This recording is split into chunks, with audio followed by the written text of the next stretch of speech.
He never let anyone get close since his sister's death years ago. But a young virgin, with eyes full of questions and an ancient necklace around her neck, broke this barrier. If you enjoy love and romance stories, watch until the end, subscribe to this channel, and leave a comment saying where you are listening from. Let's continue. The glass tower of Thorn Enterprises never slept. Even during New York City's quietest early mornings, when the metropolis finally breathed more slowly, the minimal lights on the upper floors maintained the illusion of vigilance and control, like the eyes of a predator lying in wait. It was there on the top floor, surrounded by concrete, tempered steel, and memories carefully sealed in armored vaults, that Richard Thorn maintained his empire and his deepest wounds. At 39, he was a man of spectral presence, beautiful, in a severe, almost cruel way, with features that seemed carved in cold marble, and eyes so glacial they had completely forgotten how to feel any kind of human warmth. His name was linked to multi-million-dollar acquisitions that destroyed smaller competitors, ruthless business strategies that bled entire family businesses, and a family legacy surrounded by tragedies carefully hushed by corporate media. Richard didn't love. He didn't allow himself to touch or be touched. He didn't trust a single living soul in this world. Since the death of his younger sister, Isabel, officially considered suicide at 17, but whose real truth he had buried under lock and key, along with documents that could destroy 3 generations of the Thorn family, he had become a functional shadow. He lived among endless spreadsheets, profit reports, and absolute control of every movement within his kingdom of glass and ambition. The rare moments when Richard allowed some kind of relief were during his solitary nighttime routine. Cold showers in the executive locker room on the 37th floor, when the building was practically abandoned by employees rushing to their normal lives, their warm families, their genuine embraces. It was there, under the hot steam contrasting, with his perpetually cold skin, that he finally washed away the impeccable mask of the ruthless CEO and allowed the broken man who still blamed himself for each death, each disappearance, each silence bought with dirty money to surface. That gloomy Friday in March, the company had undergone aggressive staff cuts, 67 dismissals in a single day. The atmosphere was heavy, tense, laden with contained tears and shattered dreams. The corridors echoed empty, abandoned by almost all survivors who fled home as soon as the clock struck 5 in the afternoon. Richard, naked under the steam of the tempered glass shower, believed he was finally alone with his private demons. With a white towel wrapped around his waist and his feet still wet on the imported Carrara marble floor, he slowly crossed the corridor of the 37th floor when he heard an almost imperceptible sound. Paper coming loose from a folder, perhaps, or a contained stumble muffled by the thick carpet. He froze completely, all muscles tense like those of a wild animal sensing danger. Emily Parker, 22 years newly completed, an intern, admitted, just 3 weeks ago, to the ultra-confidential documents section, should not have been there at that hour either. But a mistake of hers, an error that could cost her much-needed job, had brought her back to the empty building. Forgetting an essential folder with contracts expiring on Monday was not something her conscience would allow. Small stature, soft, features reminiscent of Renaissance paintings, and brown eyes that seemed to carry an inexplicable ancient longing, as if mourning losses she herself couldn't name. Emily had arrived from rural Virginia 3 months earlier, after the sudden death of the strict grandmother who had raised her alone since she was 5. She carried with her an inflexible Catholic upbringing, marked by imposed emotional silences and the belief that suffering was the natural path to purification of the soul. She had never been touched with true tenderness by any man. She had never surrendered to any kind of carnal pleasure. She had never even kissed someone with real desire pulsing in her veins. Her virginity was more than a simple physical fact. It was an emotional armor built brick by brick over years of repression. When she saw him there, damp, vulnerable, in the golden half-light of the deserted corridor, Emily felt the air completely abandon her lungs. He didn't look like the ruthless CEO she knew only from corporate photographs and cold speeches transmitted on company monitors. He looked like a living Greek statue, broken inside, with eyes of molten steel and a body marked by small scars that seemed to tell silent stories of self-imposed pain. Richard saw her too. For an eternal second, something visceral and primitive united them, not just physical attraction but a deep astonishment, as if they recognized something in each other that they didn't even know they possessed. Something in her touched a long, broken chord in his chest. Something in that delicate face, that courageous fragility, that ancient silver medallion that hung on her neck like a protective amulet against all the evil in the world. The medallion. Richard felt his blood freeze in his veins as he recognized the specific shape, the delicate engraving, the matte shine of the aged silver. He had an identical one kept in his personal safe, sealed together with Isabel's last memories. Richard instinctively recoiled, as if struck by lightning in his chest. With abrupt, desperate movements, he returned to his office, slamming the door hard enough to make the pictures on the walls tremble. But the image of that young woman couldn't leave his tormented mind. Her eyes, her fragility, her medallion. Everything mingled with fragments of memories he had spent decades trying to bury under layers of obsessive work and calculated coldness. The next morning, a grey Saturday that perfectly matched his somber mood, Richard did something he had never done before. He requested a silent and complete verification of Emily Parker's personal history. Every document, every reference, every trace of her existence was searched by private detectives who didn't ask inconvenient questions. What he discovered made his world collapse once more. Emily's grandmother's name, Helen Parker, lit an uncomfortable memory that he kept locked in the darkest recesses of his mind. Helen had been the caretaker and confidant of a woman who had mysteriously disappeared in the 90s, shortly after the hushed scandal of Isabel Thorne's death. A woman who knew too many secrets about the family's dirty business, who knew the brutal methods used to build the Thorne empire on blood and bought silence, and that silver medallion that Emily carried around her neck as if it were the only connection to something sacred in her life. Richard was absolutely certain it was identical to the one he had given Isabel when she turned 16.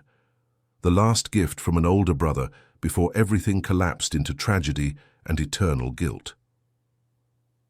Throughout the following week, Richard observed Emily from afar like a predator studying its prey, or perhaps like a lost man trying to decipher an enigma that could either save him or completely destroy him. She worked with touching dedication in the confidential document archive, always serious, always focused, always with that melancholic air that made something strange contract in his chest. Sometimes, when she thought no one was looking, Emily allowed a deep sadness to show on her face. It was as if she carried the weight of losses she couldn't name, of longings that made no logical sense. Richard recognized this pain. It was the same he felt every day, waking up in a world where Isabel no longer existed. On Thursday of the second week, he finally approached her. It was almost 7 in the evening. The floor was empty except for the two of them. Emily was organizing endless piles of contracts when she felt a presence behind her. She didn't need to turn around to know it was him. Richard Thorne had a particular energy, dense and disturbing, that made the air around him feel heavier. "You shouldn't work so late," he said, his deep voice echoing in the silence. "A young woman like you should be enjoying life, not buried in dusty papers." Emily turned slowly, her heart racing uncontrollably. He was closer than she expected, close enough that she could smell his expensive cologne mixed with something more primitive, more masculine. "I need to finish this today, Mr. Thorne. These are important contracts that expire tomorrow." "Richard," he corrected, his eyes fixed on her face with an intensity that made her feel naked and exposed. "When we're alone, you can call me Richard." There was something in the way he pronounced his own name that made Emily shiver. It wasn't just an invitation to informality. It was something more dangerous, more intimate. A promise or a threat. She couldn't decide which. "That medallion," Richard continued, his voice now lower, almost hoarse. "Here it's old, it seems to have history." Emily's hand instinctively flew to her chest, protecting the jewel as if it were a shield. "It was my grandmother's, the only thing left from better times." "May I see it?" The question sounded more like a gentle order, and Emily found herself unable to refuse. With trembling fingers, she removed the medallion from her neck and held it out to him. When Richard touched the jewel, his fingers brushed against the palm of her hand, and it was as if an electric current ran through Emily's entire body. Richard examined the medallion with morbid attention, recognizing every detail engraved in the silver. The rose intertwined with thorns, the small initials on the back, the exact weight of the metal. It was impossible to be a coincidence. But if Emily really was who he suspected she was, if Isabel's blood ran in her veins, then everything he felt for her was not only forbidden, it was an abomination.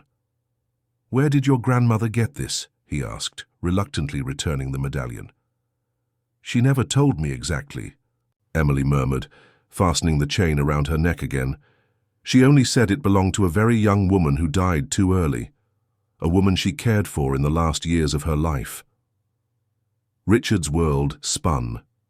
Isabel. Helen Parker had been one of the last people to see his sister alive. And now Helen's granddaughter was there in front of him, wearing the medallion he himself had chosen for Isabel on a distant December afternoon. "Emily," he said, his voice now dangerously low, "do you have any idea who I really am? What my family did? The secrets we carry?" She looked at him with those immense brown eyes, full of innocence and courage mixed together. "I know you're powerful. I know you're feared. But I also know there's something broken in you, something that hurts so much that you've built walls so no one can get close." Her words hit him like punches to the stomach. No one, absolutely no one, had read through his defenses with such precision. And the worst part was that she was right. He was completely broken, and her proximity both healed and destroyed the remaining pieces of his soul. That night, Richard couldn't sleep. He walked through the empty corridors of his penthouse apartment like a tormented ghost, revisiting every word of his conversation with Emily, every nuance of her soft voice, every tremor in her fingers when he had touched her hand. The suspicion growing in his chest was like a cancer, painful, invasive, impossible to ignore. In the armored safe of his private office, he kept the last vestiges of Isabel's life. Photographs, letters she never had a chance to send, the diary abruptly interrupted on page 43, and the twin medallion of the one Emily wore. For years, Richard had avoided opening that safe, but now he had no choice. He needed the truth, even if it completely destroyed him. With hands that trembled imperceptibly, he typed the combination he had memorized to never forget: Isabel's date of birth. The safe opened with a soft click, revealing the ghosts of the past organized in folders yellowed by time. The first thing he saw was a photograph of Isabel at 16, smiling with a joy he would never see on any face again, wearing the medallion that now hung around Emily's neck. Isabel's diary contained secrets that could blow the Thorne family's reputation to pieces. She had discovered her father's illegal activities, money laundering, bribing politicians, even the disappearance of people who became too inconvenient. But what shocked Richard most was discovering that Isabel had fallen desperately in love with Marina Collins, a young company employee who handled confidential files. Marina Collins, Emily's mother. Everything was beginning to make terrifying sense. In the final pages of the diary, Isabel had written about her plans to run away with Marina, to expose all the family's crimes, to start a new life away from the poisonous shadow of the Thornes. She had entrusted the medallion to Marina as a symbol of her promise of eternal love, not knowing that gesture would seal the tragic fate of both. Richard read until dawn, discovering layers of horror he hadn't imagined existed. His father had not only ordered Isabel killed when he discovered her plans of betrayal, he had also made Marina disappear. But Marina was pregnant. She managed to escape, give birth to Emily in secret and entrust the child to Helen Parker's care, before finally being caught by the assassins hired by the family. Emily wasn't his niece by blood, but she was connected to his greatest tragedy, in ways that transcended any kinship. She was the daughter of the woman Isabel had loved, the involuntary heir to a legacy of pain that Richard had spent 22 years trying to forget. The following Monday, he avoided her completely. He cancelled meetings, invented appointments, did anything to avoid having to face those brown eyes, that now represented both salvation and condemnation. But Emily immediately noticed the change. The man who had shown genuine interest in her the previous Thursday now seemed to treat her as if she were radioactive. For 3 consecutive days, Richard oscillated between obsessive approach and glacial coldness. Sometimes he appeared in the archive just to watch her work, his eyes fixed on her every movement, as if trying to decipher an impossible enigma. Other times, when Emily tried to greet him in the elevators, he ignored her completely, as if she were invisible. On Thursday, the tension reached the breaking point. Emily was alone in the archive when Richard entered without knocking, closing the door behind him with a definitive click. He looked different, wilder, more dangerous, as if something primitive had been released inside him. "Do you have any idea what you represent to me?" he asked without preamble, his voice hoarse with contained emotion. "Do you have any notion of the hell that your mere existence awakens in me?" Emily instinctively backed away, but she was cornered between Richard and a file cabinet. I don't understand. If I did something wrong, I can try to fix it." "Wrong?" Richard laughed, but there was no humor in the sound. "You've done nothing wrong. That's precisely the tragedy. You're perfectly innocent, perfectly pure, and I'm the monster who wants to corrupt you." He moved closer, until Emily could feel the heat of his body, the scent of his cologne mixed with something wilder. "Do you know what I think when I look at you? I think of things that a man like me shouldn't even dream of. I think of touching your skin, of hearing you sigh my name, of discovering every secret your virgin body hides." His words ignited something in Emily's belly. She knew she should be scandalized, should run away, should remember all her grandmother's strict teachings about purity and decency. But all she could think about was what it would be like to surrender completely to this dangerous man who looked at her as if she were simultaneously his salvation and his downfall. "Richard," she whispered, his name coming out like a prayer or a curse. He groaned softly when he heard her pronounce his name with such tenderness. "You don't know what you're doing to me, Emily. You don't know the fire you're stoking." "Then teach me," she said, surprising herself with her courage. "Show me what this fire is." For an eternal moment, Richard seemed to be waging an internal war. His eyes scanned her face with desperate hunger, his hands trembled with the effort not to touch her. Finally, as if an invisible barrier had been broken, he raised one hand and gently caressed Emily's cheek. The touch was electric, incendiary. Emily closed her eyes and leaned into his hand, a sigh escaping from her parted lips. Richard felt his resolution completely crumble.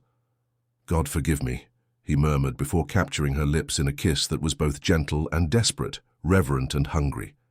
The kiss lasted only a few seconds, but for Emily it was as if the whole world had stopped spinning.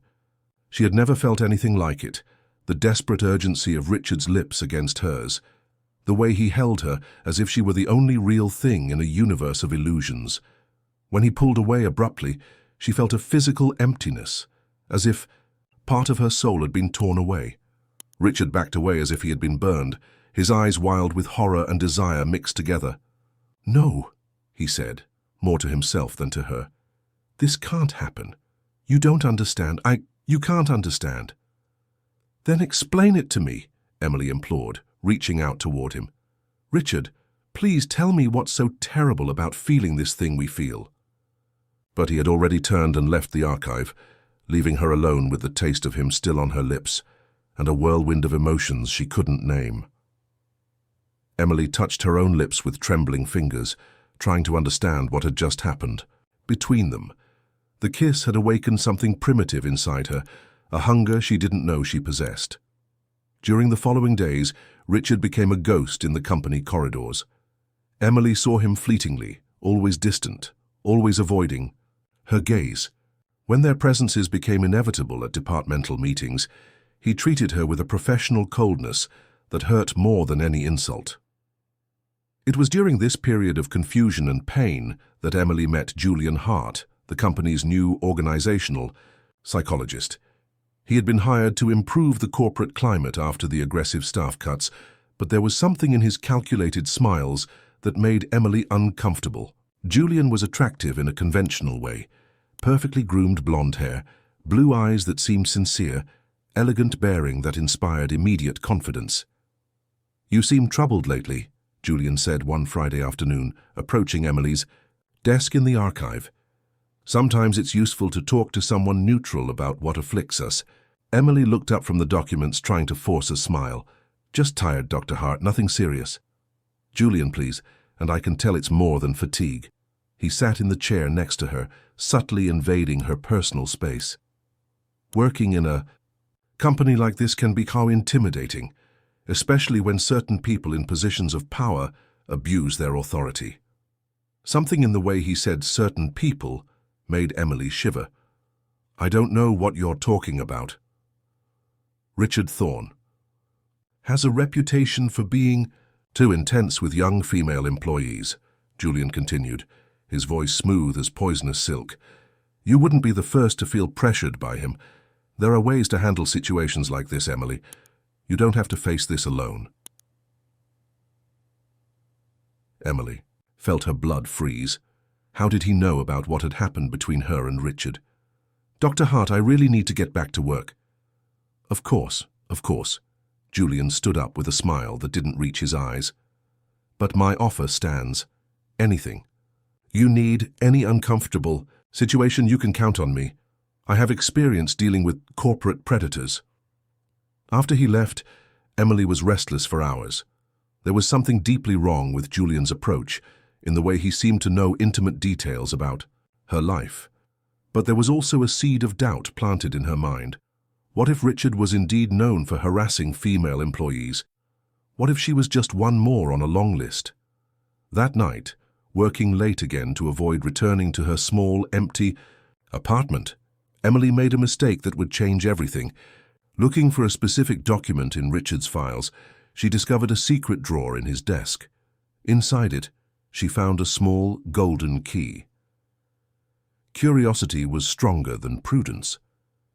Emily went to Richard's private office, where she knew there was an old safe behind an imposing painting. Her hands trembled when she inserted the key, and for a moment she hesitated. She was about to violate his privacy in an unforgivable way. But Julian's poisonous words echoed in her mind, and she needed to know the truth about the man who had awakened such confusing feelings inside her.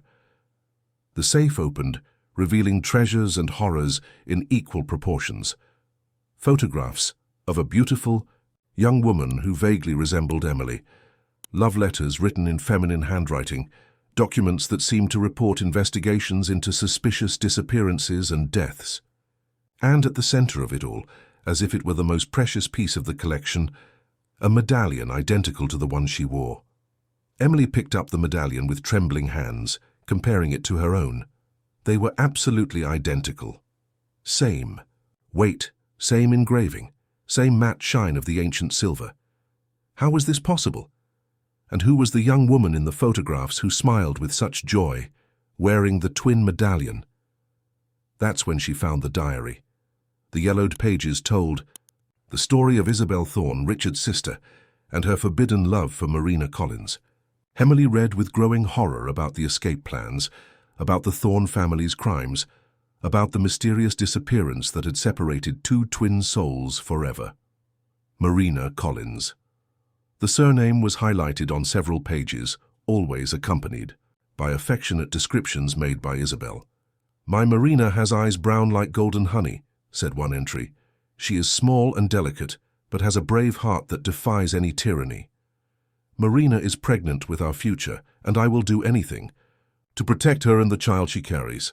Emily let the diary fall from her trembling hands. Marina Collins, that was her mother's maiden name, who had died when Emily was only 5 years old. Her grandmother, Helen, had always avoided talking about the past, only murmuring that Emily's mother had died too young, a victim of powerful and cruel people. The pieces of the puzzle fit together in a terrifying way. Her mother had been Isabel Thorne's lover. The medallion she carried had belonged to Richard's sister, and now she was falling in love with the man whose family had destroyed her own. Emily felt nausea take over her stomach. She ran to the executive bathroom, where she violently threw up everything she had eaten that day. When she finally managed to stand up, she looked at her reflection in the mirror and saw the eyes of a stranger, How had she been so naive? How? Had she not realized that Richard knew exactly who she was from the first moment? He wasn't interested in her by chance. He was obsessed with the daughter of the woman his sister had loved. It was an emotional perversion that made her feel dirty, used, manipulated in ways she couldn't fully comprehend. With a broken heart and a mind in turmoil, Emily gathered her personal belongings and fled the building as if escaping a fire. She didn't know where to go, didn't know how to process everything she had discovered. She only knew that she could no longer look at Richard Thorne without feeling like a doll in the hands of a cruel manipulator. Emily didn't return to work on Monday, or Tuesday, or Wednesday. She took refuge in her small apartment in East Village, New York, like a wounded animal, trying to process the storm of emotions that threatened to completely destroy her. The discovery about her mother and Isabel had turned her world upside down, but what tortured her most was the feeling of having been manipulated from the first moment. Richard knew exactly who she was when he hired her. He knew about Marina, about the medallion, about all the tragedy that connected their families in painful and irreversible ways. His interest in her wasn't genuine. It was a sick obsession with ghosts of the past that he couldn't bury. On Thursday, when she finally gathered the courage to check her messages, she found dozens of missed calls from Richard, and increasingly, desperate text messages. "Emily, please let me explain. You don't understand the whole situation. I need to talk to you urgently." The last message, sent at 3 in the morning, simply said, "I know you found out. Let me tell you the truth before it's too late." But Emily wasn't ready to hear truths. Not when she still felt the bitter taste of betrayal in her mouth, not when every memory of their kiss now seemed contaminated by lies and manipulation. She decided she would resign by email and disappear from Richard Thorne's life forever, just as her mother had tried to do decades ago. That's when Julian appeared at her door. "Emily, good to find you." He smiled with that carefully calculated expression she was beginning to recognize. "We were worried when you missed work. Richard especially seems disturbed by your absence." "How did you get my address?" Emily asked, not fully opening the door. "Human resources, of course. I came here as a friend, not as a company representative." Julian forced a warmer smile. "May I come in? I think we have a lot to talk about." Against her better judgment, Emily let him in. Julian examined the modest apartment with appraising eyes, noting every detail of the simple decoration, the second-hand furniture, the photograph of grandmother Helen on the center table. "You found out about Isabel, didn't you?" he said without preamble, sitting on the sofa as if it were his own home. "About Marina Collins and all the sordid family history?" Emily felt her blood freeze. "How do you—" "I know much more than you imagine, dear Emily." Julian elegantly crossed his legs. "I know your mother was Richard's sister's lover. I know she died because she knew too many secrets about the Thornes' illegal businesses. And I know Richard is using you to feed some sick fantasy with the past." His words confirmed all of Emily's fears, but there was something in the way Julian spoke that made her even more uncomfortable. "Why are you telling me this?" "Because you deserve to know the complete truth." Julian leaned forward, his blue eyes shining with something she couldn't identify. "Richard Thorne is a predator, Emily. He chose you specifically because he knew about your connection to Isabel. He's playing with you like a cat plays with a mouse before killing it." Emily felt tears burn her eyes. But why? What would be the purpose? "Guilt," Julian answered immediately. "Richard blames himself for his sister's death and wants to punish himself through you. Or maybe it's pure obsession, a sick need to possess the daughter of the woman Isabel loved. Either way, you're in danger." "Danger?" "The Thornes have a history of making inconvenient people disappear, Emily. Your mother is proof of that." Julian extended his hand and gently touched her arm. "But I can protect you. I have connections, resources. I can ensure you disappear, safely, far from Richard's reach." There was something hypnotic in Julian's voice, a confidence that made Emily want to believe every word. She was so hurt, so confused, that the offer of protection sounded like salvation. "What do you gain from this?" she asked, trying to maintain some vestige of rationality. "The satisfaction of preventing a powerful man from destroying another innocent life," Julian answered without hesitation. Richard has already caused too much damage. It's time someone stopped him. During the following hour, Julian wove a complex web of half-truths and subtle manipulations. He told about other harassment cases that Richard had supposedly committed, about female employees who had been fired or transferred after rejecting his advances, about a network of silence and intimidation that had protected the family's crimes for generations. Emily listened to everything with growing horror, each word confirming her worst fears about Richard. When Julian finally left, promising to prepare her safe exit from the city, she felt simultaneously relieved and devastated. Relieved to have found someone willing to help her, devastated to discover that her feelings for Richard were based on lies. That night she cried until she had no more tears. She cried for the mother she had never really known, for the grandmother who had taken so many secrets to the grave, for Isabel and Marina and their tragically interrupted love. But mainly, she cried for herself, for the lost innocence, the betrayed trust, the first love that had revealed itself to be a cruel farce. What Emily didn't know was that a few miles away, Richard was going through the worst night of his life. Since he realized she had discovered the safe, the subtle disarrangement of the documents was unmistakable for someone obsessed with control like him. He couldn't think of anything other than finding her and explaining everything. Yes, he knew who she was from the beginning.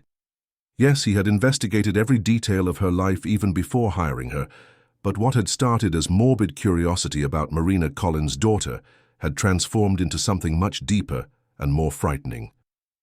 Richard was in love with Emily in ways that transcended any connection to the past. For the first time in 22 years, he felt alive. For the first time since Isabel, he had found someone whose mere existence made his frozen heart beat again. And now he was losing her the same way he had lost everything else that really mattered in his life. In the early hours of Friday morning, Richard made a desperate decision. He would go to Emily's apartment, force a conversation, tell the whole truth without omitting any sordid detail. Maybe she would never forgive him, but at least she would know his feelings were genuine, that she wasn't being used as a substitute for ghosts of the past. But when he arrived at the address he had memorized, the apartment was empty. Emily had disappeared during the night, taking only the essentials. She had left no trace of where she had gone. Richard spent the next 3 days like a man possessed. He hired the best private detectives in New York, hacked security cameras, searched hotel and guest house records throughout the metropolitan region. Nothing. Emily had disappeared like smoke, leaving only the emptiness of her absence to torture him every passing second. On Monday, when he returned to the office after a fruitless search that had lasted the entire weekend, he found Julian waiting in his office. The psychologist was comfortably seated in the leather armchair, casually leafing through a report on corporate productivity. "Richard," Julian smiled with that carefully rehearsed expression. "You look exhausted. Personal problems affecting work. Where is she?" Richard went straight to the point, closing the door behind him with enough force to make the glass tremble. "Who?" Julian feigned innocent confusion, but there was something in his blue eyes that revealed malicious satisfaction. "Oh, you mean young Emily?" "Yes, I heard she suddenly resigned. What a shame." Richard approached dangerously, his predatory instincts finally awakening.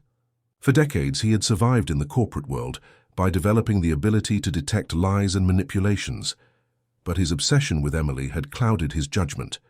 Now, observing Julian more carefully, he began to see the cracks in the perfect facade. "You know where she is?" It wasn't a question. "Why would I know?"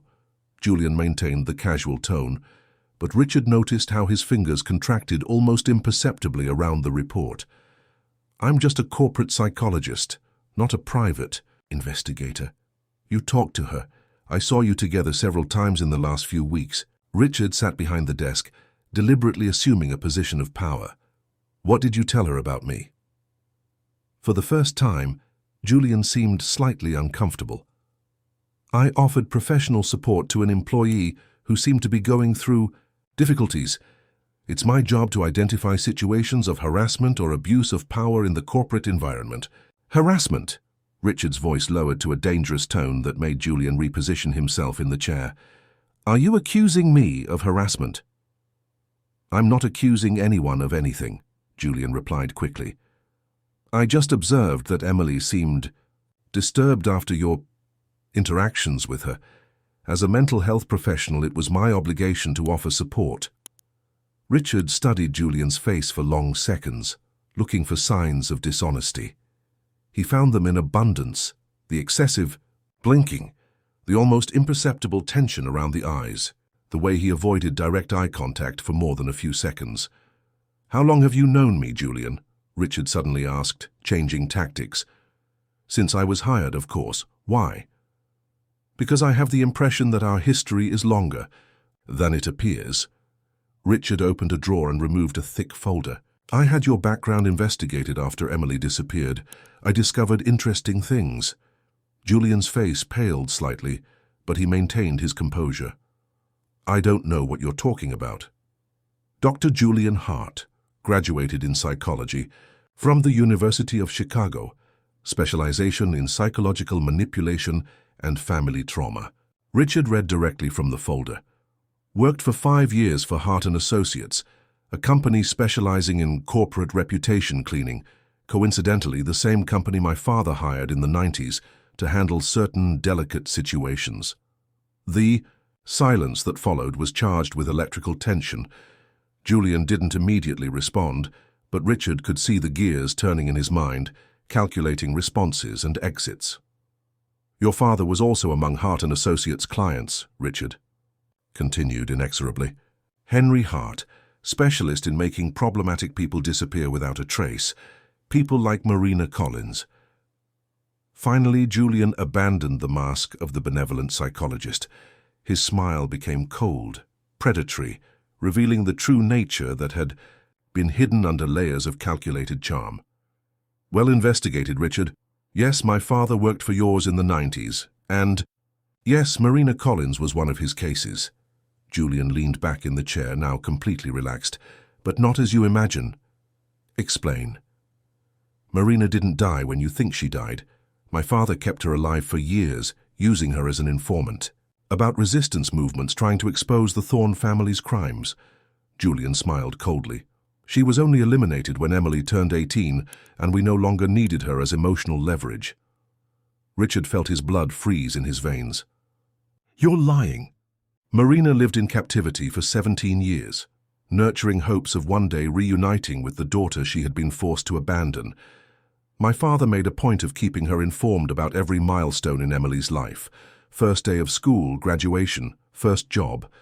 Julian leaned forward, savoring each word. "Imagine the psychological torture. Knowing that your daughter was growing up far away, probably thinking you had abandoned her." "Stop." Richard's voice came out strangled. "The best part is that Emily never knew. Helen Parker was very careful in creating a narrative about the heroic mother who died young to protect her daughter. The truth is much more sordid. Marina collaborated with her captors for years, betraying former allies in exchange for the false promise of one day seeing Emily again." Richard rose abruptly, his hands trembling with fury. "Why are you telling me this?" "Because I want you to suffer as my family suffered when your father destroyed our business in the 2000s. Hart & Associates went bankrupt because the Thornes decided they no longer needed our services. My father died ruined. My mother spent the last years of her life in a public nursing home. The truth finally revealed itself in all its cruelty. Julian hadn't been hired by chance. He had infiltrated the company specifically to take revenge on the Thorne family, and Emily had been his perfect weapon." "Where is she?" Richard asked again, his voice now laden with mortal fury. "In a safe place. For now."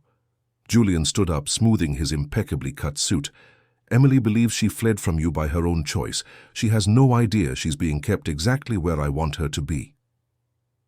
If you harm a hair on her head—" "Oh, I won't hurt her physically. That would be too crude." Julian walked to the door, stopping with his hand on the doorknob. "I'm going to do something much worse. I'm going to let her discover the truth about her mother, the whole truth, about how Marina betrayed innocent people to save her own skin. about how the daughter she loved so much was raised with dirty money from the Thorns because Helen Parker was paid monthly to keep Emily ignorant of her true heritage. Richard felt as if he had been punched in the stomach. That's a lie. Checks. Your bank transfers for the past 17 years. You'll discover that Helen Parker received a considerable monthly amount from one of the Thorns' front companies. Emily was raised with your money, Richard. Ironically, you were already supporting her long before you met her. With those poisonous words, Julian left the office, leaving Richard alone with a truth that threatened to destroy the last vestiges of his sanity. Richard spent the following hours obsessively checking every bank transfer, every financial transaction his company had made in the last 2 decades. What he discovered confirmed his worst fears. Helen Parker had indeed received monthly payments from an obscure subsidiary of Thorn Enterprises. They weren't huge amounts, but enough to ensure that Emily grew up comfortably, that she had a quality education, that she never went without. The irony was so cruel it almost made him laugh. He had supported the upbringing of the woman he was in love with, without even knowing of her existence. Emily had been indirectly dependent on him since she was 5 years old, fed by money that carried the blood of her own mother. But more important than his own torture was finding Emily before Julian fulfilled his threats. Richard knew men like Julian. He had grown up surrounded by them, had learned to recognize the thirst for revenge that corrupted souls until it transformed them into something monstrous. Julian wouldn't be content just to reveal the truth about Marina to Emily. He would want to destroy her completely, transform her into another victim of the war between families. Richard cancelled all meetings and spent the night searching every property that Julian or his family might have acquired in recent years. The investigation company he had hired worked double shifts, tracking bank movements, travel records, any clue that might lead to Emily. Meanwhile, 2 hours from New York, Emily was a prisoner of her own confusion. Julian had taken her to a isolated country house under the pretext of protecting her, but now she was beginning to realize that something was terribly wrong. He controlled every aspect of her life there. When she could leave the house, who she could talk to, what information she had access to. When she tried to use her cell phone to contact former colleagues, she discovered there was no signal. "It's for your own safety," Julian explained with that cold smile she was learning to fear. "Richard has resources to track you through any electronic communication. We need to keep you completely isolated until it's safe to reveal the truth about him." "What truth?" Emily asked, although part of her feared the answer. "The truth about your mother, about how she really died, about the role you're being forced to play in Richard's sick fantasy."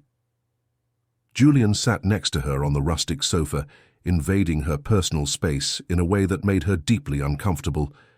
"Emily, I need you to be prepared to discover horrible things about the people you trusted." During the following days, Julian began to reveal pieces of the truth mixed with carefully constructed lies. He told about Marina and her relationship with Isabel, but distorted the facts to make it appear that Marina had deliberately betrayed her lover in exchange for money. He showed falsified documents suggesting that Helen had been bribed to hide Marina's true criminal nature. "Your grandmother wasn't the kind woman you thought," Julian said on a particularly cruel afternoon. "She was an accomplice to murderers, paid to keep you ignorant about your true heritage of blood and betrayal." Emily refused to believe it, but the evidence Julian presented was too convincing. Photographs of Helen receiving envelopes from men in suits, bank statements showing regular deposits from unknown sources, even an audio recording that supposedly showed Helen negotiating silence about Marina. "Why are you showing me this?" Emily asked through tears. "Why do you want to hurt me like this?" "Because you deserve the truth," Julian replied, but there was something predatory in his eyes that belied his words. "And because you need to understand that Richard is not your salvation. He is part of the system that destroyed your family." That's when Julian made his fatal mistake. In his obsessive need to cause as much pain as possible, he revealed details that only someone intimately involved in the crimes could know. He described with excessive precision Marina's captivity, the specific methods of psychological torture used to break her resistance, even small physical details about her imprisonment conditions. Emily, despite all her innocence, was not stupid. She began to question how Julian could know so many intimate details about events that had supposedly been carefully covered up.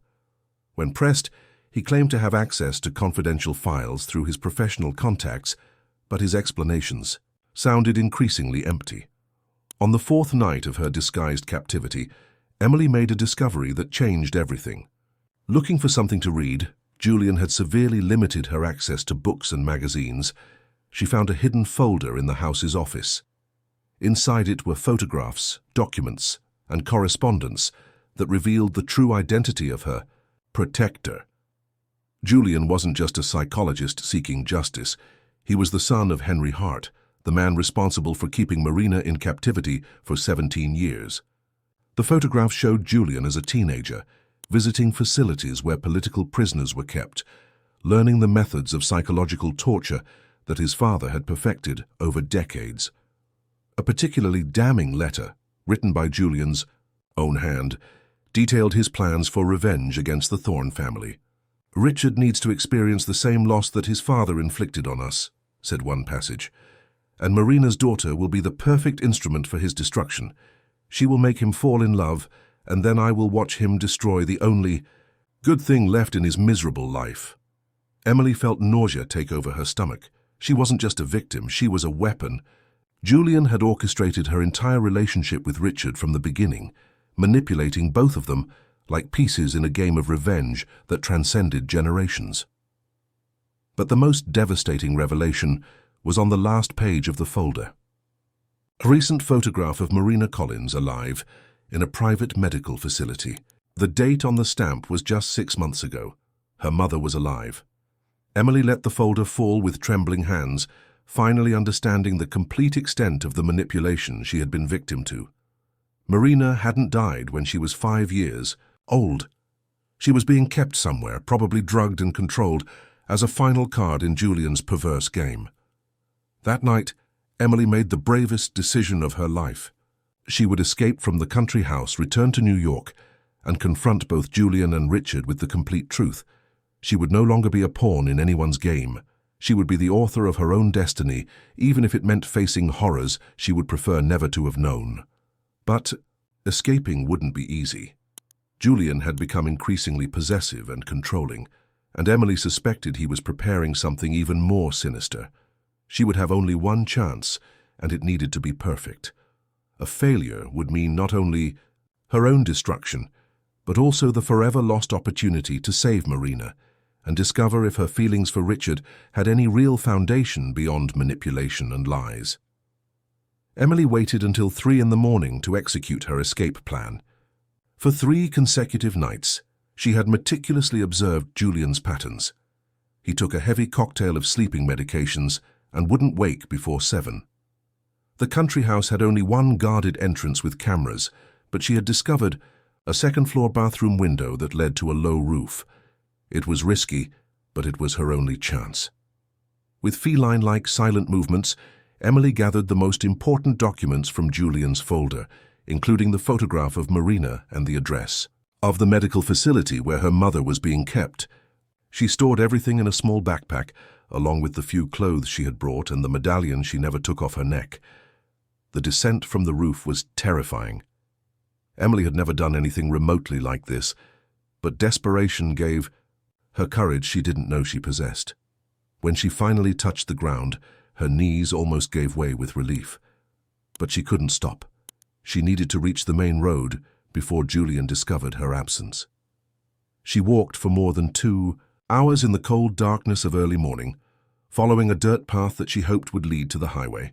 When she finally saw the headlights of a truck approaching, she desperately waved until the driver stopped.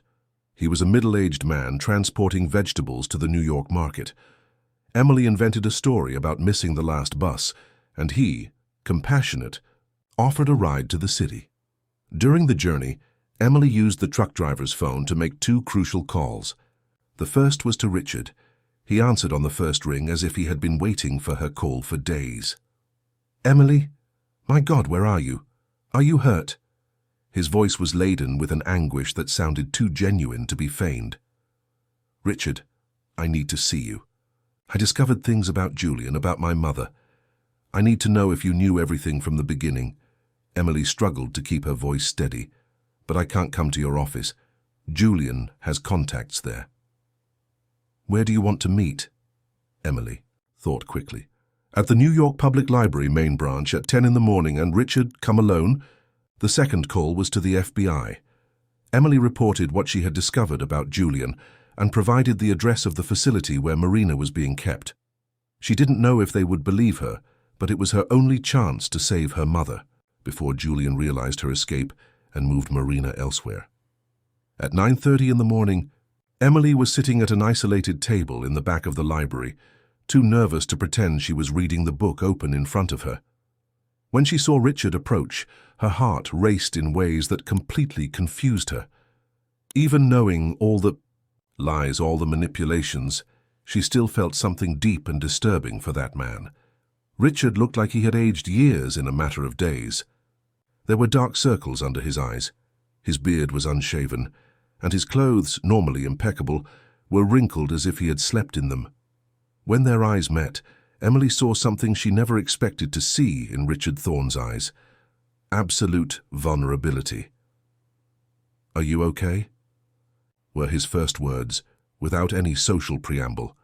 Physically, yes. Emotionally, Emily paused, trying to find words to describe the chaos in her mind. "Richard, I need you to tell me the truth about everything. About how you found me. About why you hired me. About what you really feel for me." Richard sat across from her, maintaining a respectful distance but unable to take his eyes off her face. "I promise to tell everything without omitting anything. But first, where have you been?" Julian said. "Julian is Henry Hart's son, the man who worked for your father in the 90s. Emily watched Richard's face pale. "He orchestrated everything, Richard. Our approach, my feelings, your obsession with me. We're just pawns in his revenge game." "I know." The admission came out as a defeated whisper.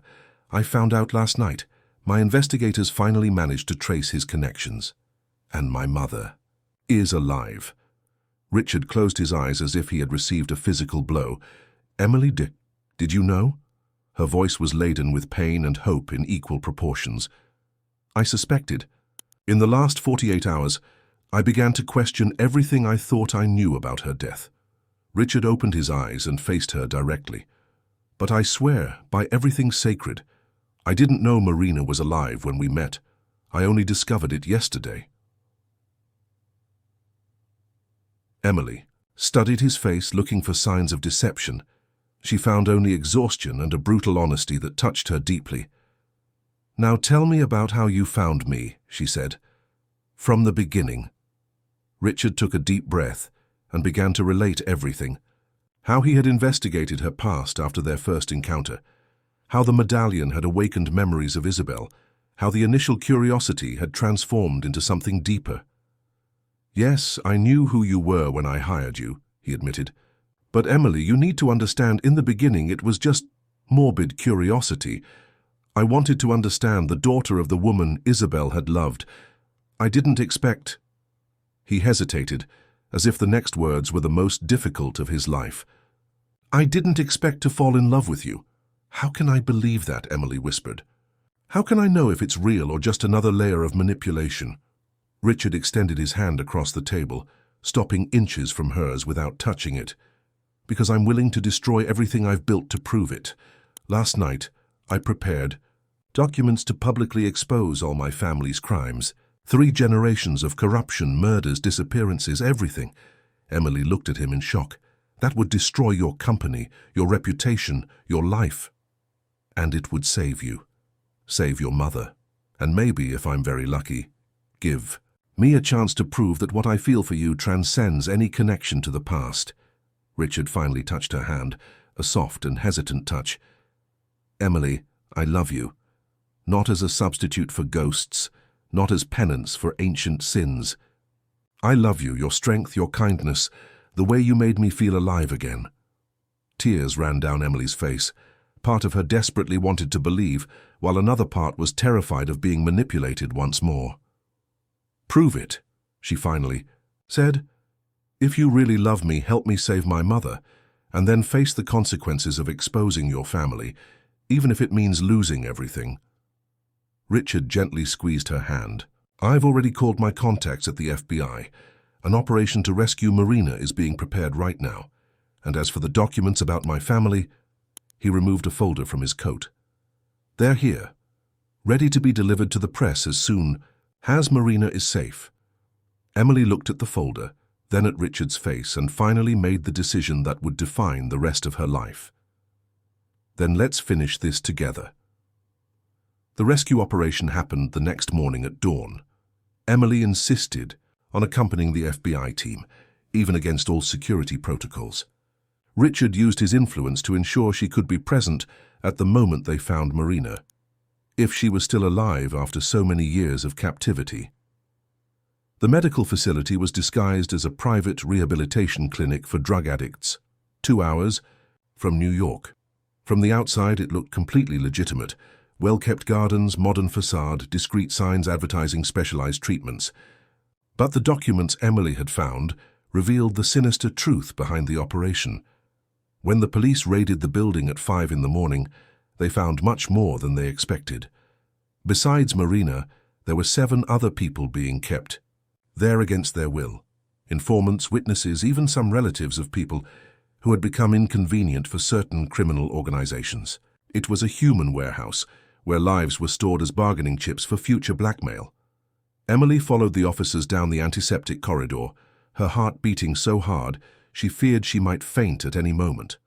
Richard walked beside her, offering silent support through his simple presence. When they reached room 17, the officer commanding the operation hesitated before opening the door. "Miss, you need to be prepared for what you might find in there," he said gently. 17 years of confinement may have caused severe psychological damage. Emily nodded, although nothing could really prepare her for what she saw when the door opened. Marina Collins was sitting in a wheelchair by the window, staring fixedly at the garden, as if she could see something that no one else could see. At 45, she looked 60, completely white hair, a face marked by lines of suffering, a frail body that suggested years of medical neglect. But when Emily entered the room and Marina slowly turned, her eyes were the same as in Emily's oldest memory, brown like golden honey, full of a tenderness that not even decades of torture had managed to completely erase. "Marina?" Emily whispered, her voice failing. Marina blinked several times as if trying to focus on a mirage. "Emily, my little girl."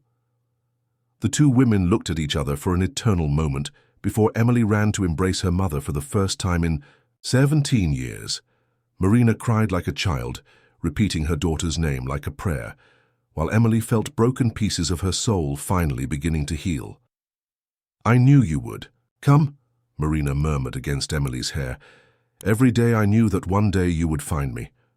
During the following hours, while Marina received medical care and gave her testimony to the authorities, Emily learned details that almost destroyed her. Her mother had been kept alive specifically to be used as emotional leverage against Emily when the right moment came. Julian and his father had planned the revenge for decades, patiently waiting until Emily grew up and could be used against. "Richard, they showed me photos of you," Marina told her, her voice still weak. "From when you were little until now. They said if I cooperated, if I provided information about people from the past, maybe one day you could visit me. It was a lie, of course, but it was the only hope I had left." Emily held her mother's trembling hand, feeling a fury she never knew she possessed grow inside her. Julian had transformed the love between mother and daughter into an instrument of torture, had used the purest longing as a weapon of manipulation. It was then they received the key news that Julian had been arrested trying to flee the country. The documents found in his house revealed a network of corruption and blackmail that extended for decades, involving not only the Thorne family, but dozens of other powerful families and influential politicians. That afternoon, Richard fulfilled his promise. In a press conference that shocked the entire country, he methodically exposed all his family's crimes, from his grandfather's illegal businesses to the murders ordered by his father. He revealed the role of Thorne Enterprises in Isabel's death, in Marina's kidnapping, and in countless other crimes that had been carefully covered up over 3 generations. Emily watched the broadcast from the hospital where Marina was hospitalized for observation, seeing the man she had fallen in love with deliberately destroy everything he had inherited to clear the names of people he didn't even know. It was an act of courage and self-destruction that finally proved to her that his feelings were genuine. That night, when Richard appeared at the hospital, he no longer looked like the powerful and impeccable CEO she had met. He looked like an ordinary man, vulnerable, who had lost almost everything but gained something infinitely more valuable, the chance to start over with a clean conscience. The company's shares plummeted 80%, he said, sitting beside the bed where Emily was keeping her sleeping mother company. I'll probably face several criminal investigations, maybe even prison. Do you regret it? Emily asked. Richard looked at Marina, then at Emily, and smiled, the first truly free smile she had seen on his face. I've never been less regretful of something in my life. Emily got up from the chair and approached him. For the first time since they met, there were no secrets between them, no manipulations or hidden agendas. It was just a man and a woman who had found each other through the ashes of family tragedies. Richard, she said softly, I need you to know that what I feel for you is also real. Despite everything, despite all the lies and manipulations, what grew between us transcended all that. He stood up and gently pulled her into his arms. Does this mean you can forgive me? That maybe we can try to build something genuine together? Emily looked into his eyes, those eyes she had learned to read, that had changed from ice to fire during the months they had known each other. It means I want to try, but it won't be easy. We need to learn to truly trust each other, without the shadows of the past haunting us. I have the rest of my life to prove I deserve your trust, Richard murmured before kissing her. This time the kiss didn't carry the desperation and guilt of the previous ones. It was a seal of hope, a promise that it was possible to build true love on the ruins of so much suffering.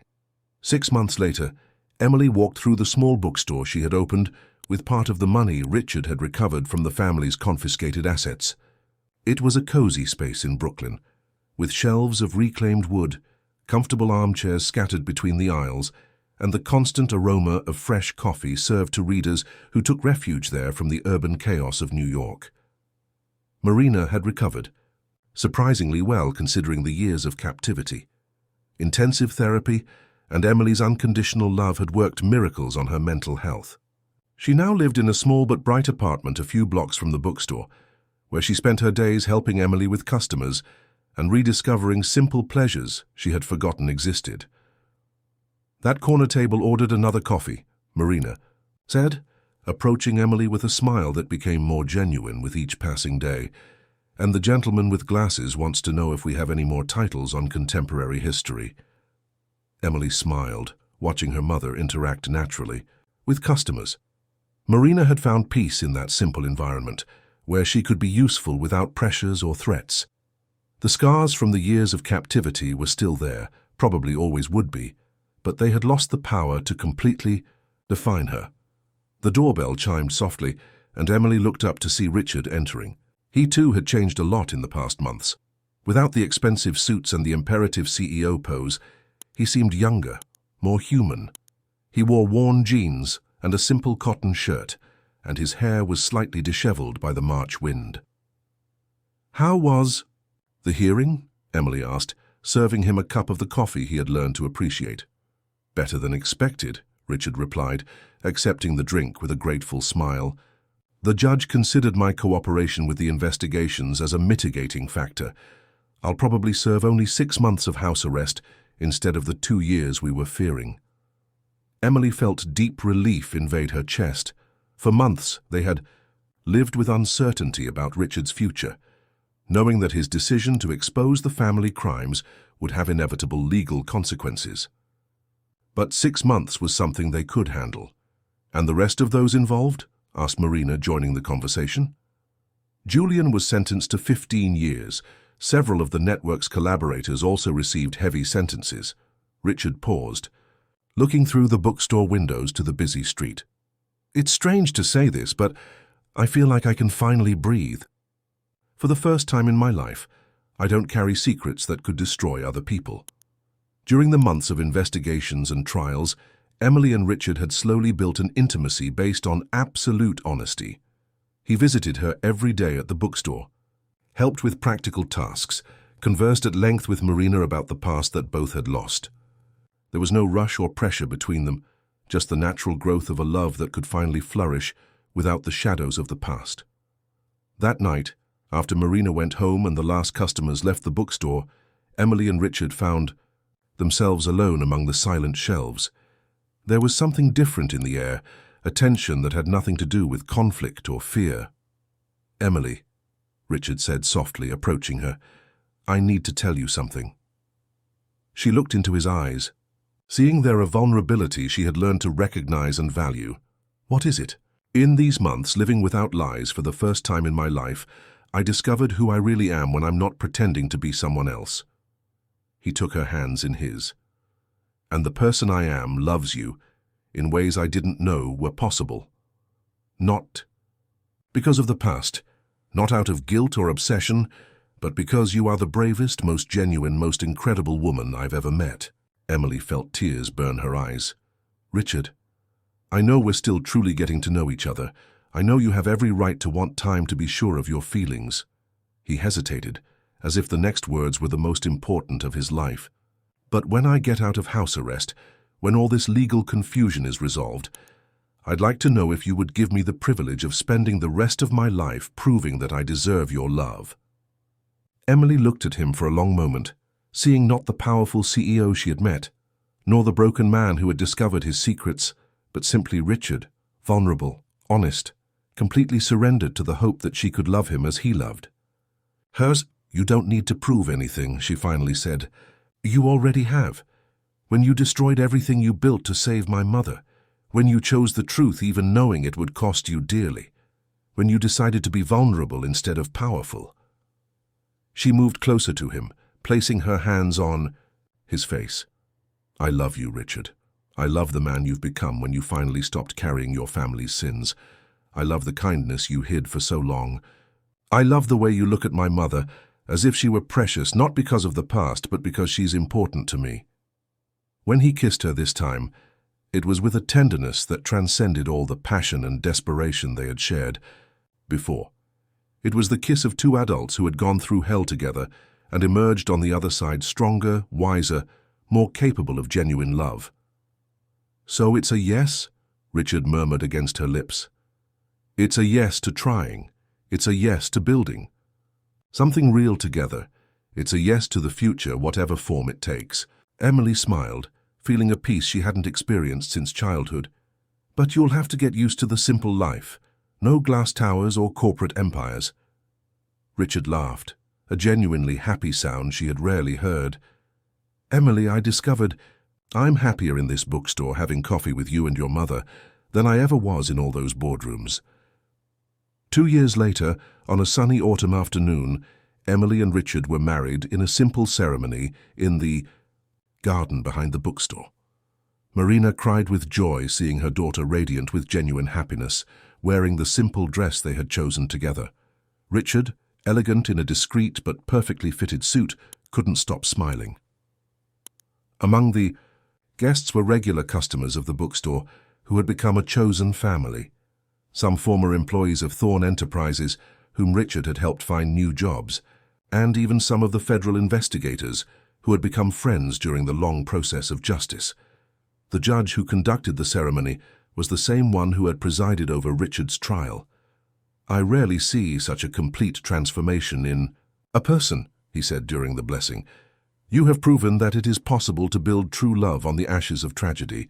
When Emily and Richard kissed as husband and wife, sealing not only their love, but also the promise that the past would not define their future, those present applauded not just a marriage, but a victory of truth over lies, of light over darkness, of hope over despair. That night, on their first night as spouses, Emily and Richard finally gave themselves completely to each other, no longer as victims of manipulation or ghosts of the past, but as two people who had consciously chosen to build a life based on honesty, mutual respect, and unconditional love.